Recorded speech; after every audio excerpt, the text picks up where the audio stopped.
As we were preparing the kids' playroom, we thought they need something to write on. So it would be really cool if they could write on the walls, but we didn't actually want them writing on the walls in their playroom. So what we found was this extra large chalkboard contact paper. That's basically this vinyl chalkboard that you can attach to the wall, and it's supposed to be non-destructive to your walls, and it applies pretty easily. So this thing is 9 feet long by 17 inches wide. So you can put it in many surfaces. Now we ordered 2 of these so that we could put them in different spots of the room. And I'm gonna show you a couple different places that we put this in the room. And I'm gonna show you also Maddie drawing on this as well. Before I show you Maddie drawing on this, I'm gonna show you what this paper looks like.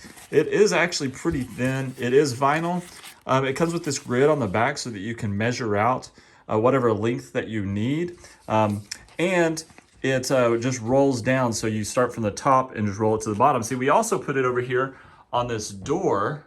And this door is about a 7-foot door or something like that. And the kids have been drawing on that. And also, check out what Maddie is drawing on right over here. Check that out. Maddie, what do you think about this extra large chalkboard contact paper? I love it because you can draw all over it, and you can just erase it, and you can do it over and over again. As you can see, we put it here on the bottom of the bookshelf so that they could draw down there.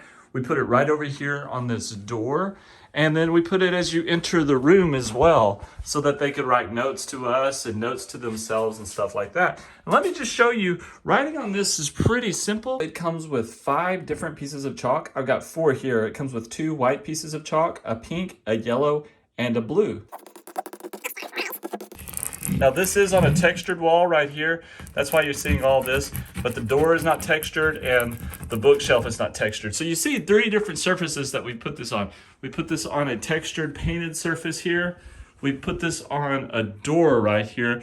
And this is like the cork hollow door right there. And also we put this on this wood bookshelf as well. And Maddie's, yours looks the best.